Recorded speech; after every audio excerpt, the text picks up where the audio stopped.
देखो,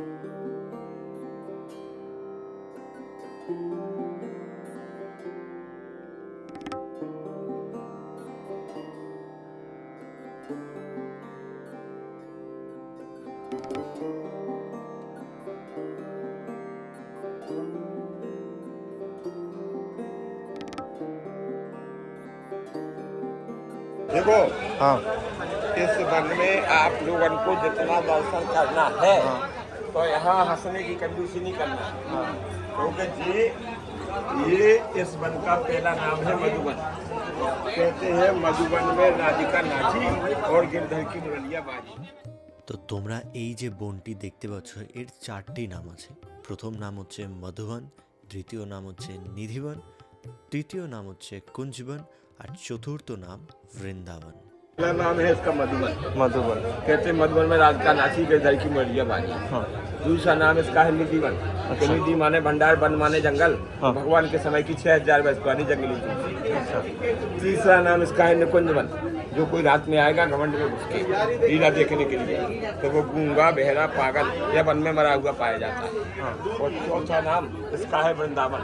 क्योंकि वृंदा नाम है तुलसी का। देखो ये राधा जी का हाथ बना हुआ नीचे, ये देखो ध्यान से, ये देखो ये राधा जी का हाथ बना हुआ है और ये बेटी कृष्णा जी का हाथ बना हुआ है। बिन राधा के श्याम नहीं है, इसमें हाथ लगाते हुए पूरा परिवार अपना। कहाँ है बाबू जी, पापा जी? इसमें हाथ लगाते हुए आना और टच करते हुए आना और हंस हंस के आना। चलो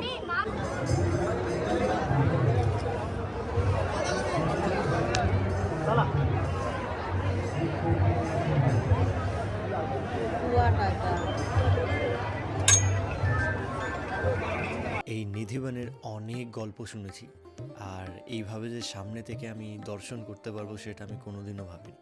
বাট জায়গাটা অসাধারণ আর অপূর্ব একটা জায়গা।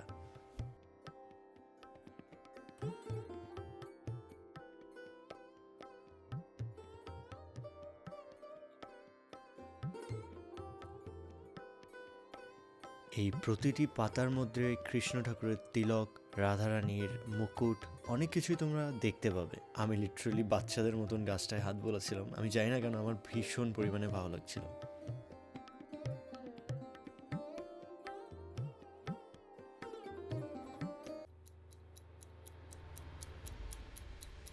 এখানে তোমরা দেখতেই পাচ্ছ ওরা কত সুন্দরভাবে খেলছিল। আমার ভীষণ জেলাস ফিল হচ্ছিল যে ওরা কত সুন্দর ওই গাছটায় উঠে বসে আছে। কাশ আমি ওই গাছটাকে এইভাবে ছুতে আর ওই গাছের তলায় একটু বসতে পারতাম। তো গাইস, তোমরা এইটা যে দেখতে পাচ্ছ এইটা হচ্ছে এখানকার সমাধি। মানে এটার হিস্ট্রি একটু পরে বলছি, দেখতে থাকো।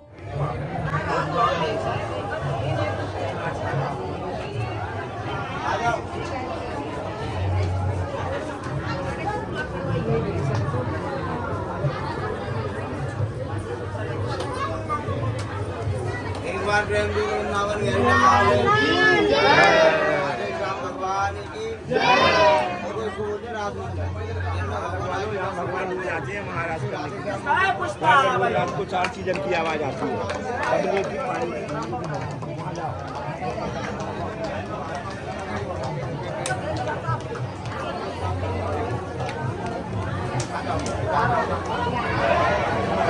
তো এইগুলো হচ্ছে সেই সমাধি যারা এইখানে রাত্রিবেলা লুকিয়ে চুরিয়ে থেকে গিয়েছিল আর ভগবানের লীলা দেখার চেষ্টা করেছিল। আমার ছেলের জন্য এত কিছু ঘোরা হলো আমাদের।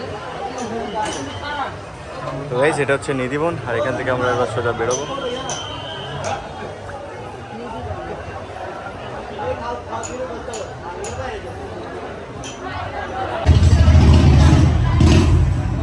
তোমরা বিশ্বাস করো এইখানকার লস্যিটা এত দারুণ ছিল যেটা আমি তোমাদেরকে বলে বোঝাতে পারবো না। মানে নেক্সট লেভেলের। তারপর ওখানে হঠাৎ করে এইরকম একটা গরুকে দেখলাম যেটা একদমই ছোট্ট একটা গরু, মানে এত কিউট, কি বলবো। ভোরবেলা ঘুমিয়ে পড়েছিলাম আর এখন জাস্ট উঠলাম, উঠে সবে খাওয়া দাওয়া করবো। আর কিছু জিনিসপত্র অর্ডার দিয়েছি। এখানে বাইরের খাবার ঠিক অতটা ঠিক ভালো লাগবে না, বাট হোটেলের যে খাবারগুলো ওগুলো বেশ ঘরের মতন ফ্লেভার আছে।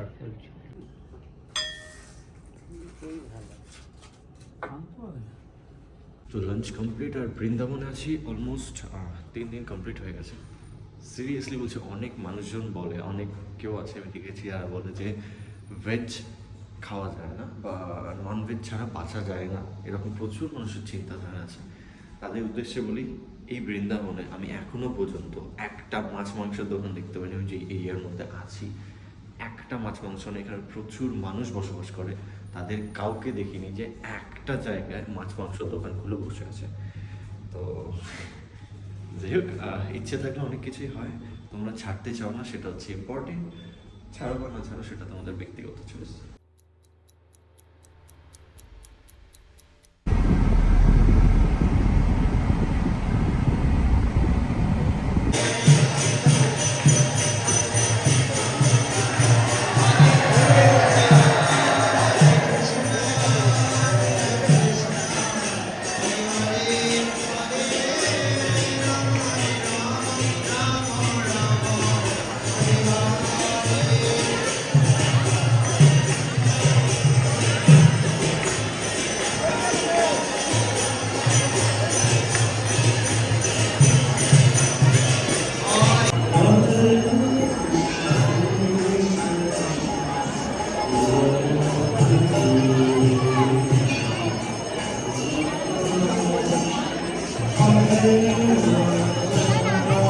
তারপর চলে গেছিলাম বৃন্দাবনের ওখানেই সাউথের মতন দেখতে একটা মন্দিরে। কোনো রাজা মহারাজার কিছু।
এই মন্দিরটাতে যাওয়ার পর আমার ভেতর থেকে মনে হচ্ছিল যে আমি সাউথের কোনো একটা মন্দিরে চলে এসেছি। মানে বৃন্দাবনের মধ্যেও যে এই রকম একটা জায়গা আছে সেটা আমার জানা একদমই ছিল না। বাট লোকেশনগুলো দেখো, অসাধারণ লাগছিল বিকেল টাইমে।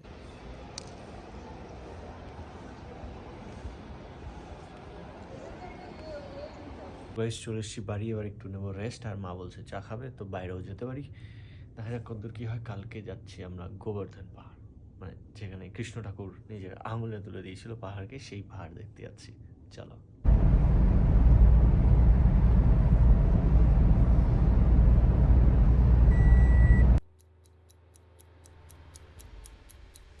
এটাই সেই গোবর্ধন পাহাড় যেটা কৃষ্ণ ঠাকুর তার কড়ি আঙুলে তুলে নিয়েছিল। মানে হয়তো আগের জন্মে কোনো ভালো কাজ করেছি, দ্যাটস ওয়াই আমি আজ এই জায়গায় এসে এই পাহাড়ের দর্শন করতে পারলাম।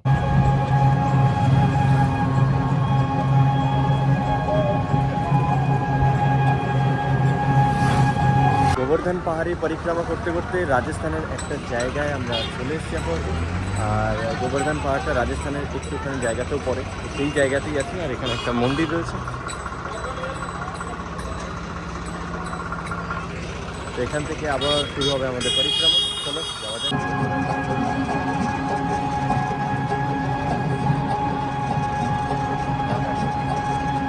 তো এইটাই নাকি সেই জায়গা যেইখান থেকে কৃষ্ণ ঠাকুর তার কড়ি আঙুল দিয়ে পুরো পাহাড়টাকে তুলেছিল।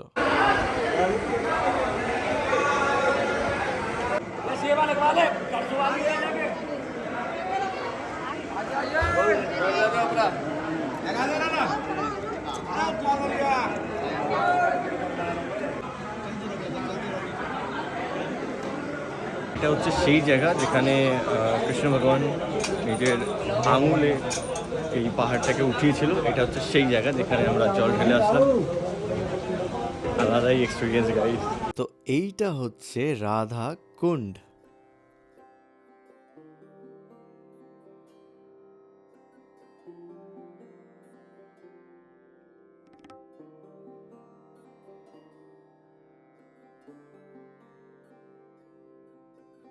তো গাইস চলে এসেছি মানসী গঙ্গা, চলো দেখাচ্ছি।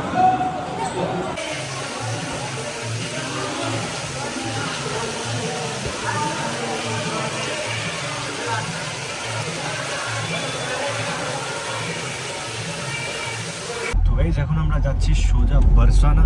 একটু আগে খাওয়া দাওয়া কমপ্লিট করলাম, আর এখানের ওয়েদারটা বেশ গরম গরম।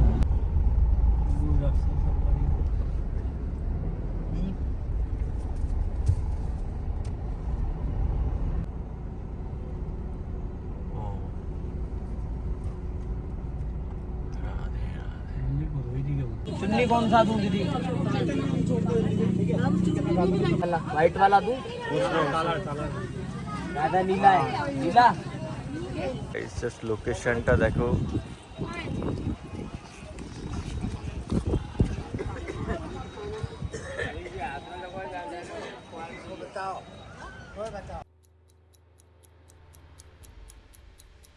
দেখতে দেখতে পৌঁছে গেলাম শ্রী লাডলিজির কাছে।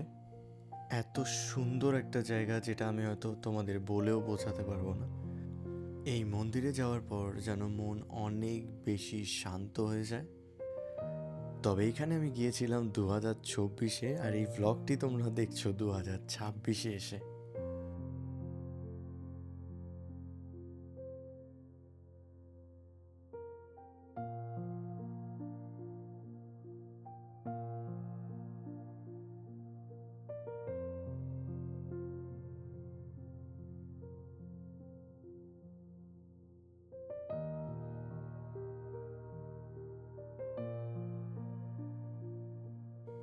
আমি জানি না কেন আমার চোখ এমনি এত বেশি ছলছল করে, আমি বুঝতে পারি না কেন এই সিচুয়েশনটা হয় আমার সাথে। যে কটা মন্দিরে যাই আমি জানি না, আমি একটু কিছুক্ষণ বসলেই আমি কেঁদে ফেলি। হয় এটা আমার সাথে। এই লাডলিজির মন্দিরে যাওয়াটা আমার জীবনের একটা অন্যতম এক্সপিরিয়েন্স বলতে পারো, একটা অসাধারণ এক্সপিরিয়েন্স যেটা আমি আমার কথায় বলে বোঝাতে পারবো না তোমাদের।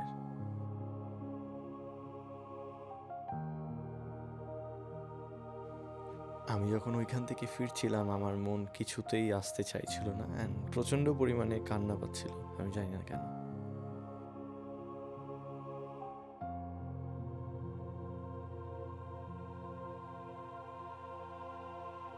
এবার যাবো কীর্তি মন্দির, বাট মন্দির বন্ধ, 4:30-র সময় খুলবে। তো 1 ঘন্টা তো এখন হয়তো ওয়েট করবো না, বেরিয়ে যাবো। বাইরে থেকে একটু দর্শন করে নিই, চলো।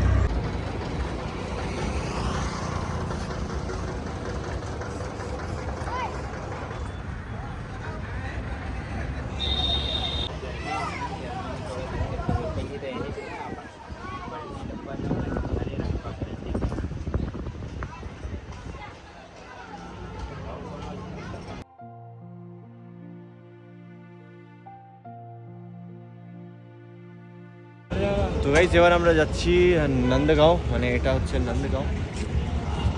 এখন উপরে যাব নন্দ বাবা মন্দির। তো এখানের জন্য বাইক হায়ার করতে হয়, এই যে চলে এসছে দাদারা সব। চলো বাইকে করে যাওয়া যাক, ঘুরে আসি।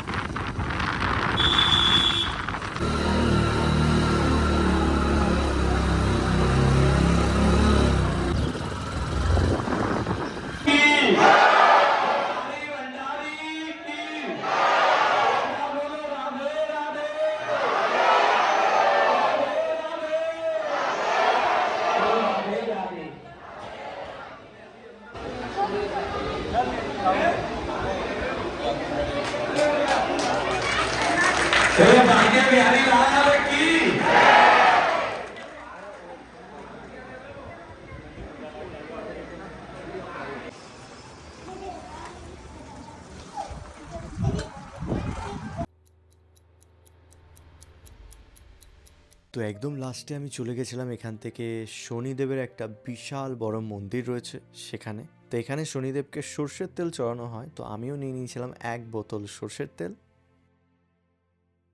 যেহেতু এটা শনিদেবের মন্দির তাই পুরো মন্দিরটাই ব্ল্যাক টাইলস দিয়ে বাঁধানো, দেখতেই পাচ্ছ। আর এখানে প্রচুর মানুষ এসেছিল শনিদেবকে তেল চড়ানোর জন্য, তাই আমিও এক বোতল সর্ষের তেল নিয়ে হাজির হয়ে যাই তার কাছে। আমাদের এখানে যত শনি মন্দির আছে সমস্ত শনি ঠাকুরকে আমি দেখেছি নীল রঙের, বাট এইখানে গিয়ে আমি দেখলাম পুরোটাই ব্ল্যাক কালারের, যা দেখতে অসাধারণ লাগছিল। তো তারপর শনিদেবকে সর্ষের তেল চড়িয়ে আমরা ফিরে আসি বৃন্দাবনের দিকে।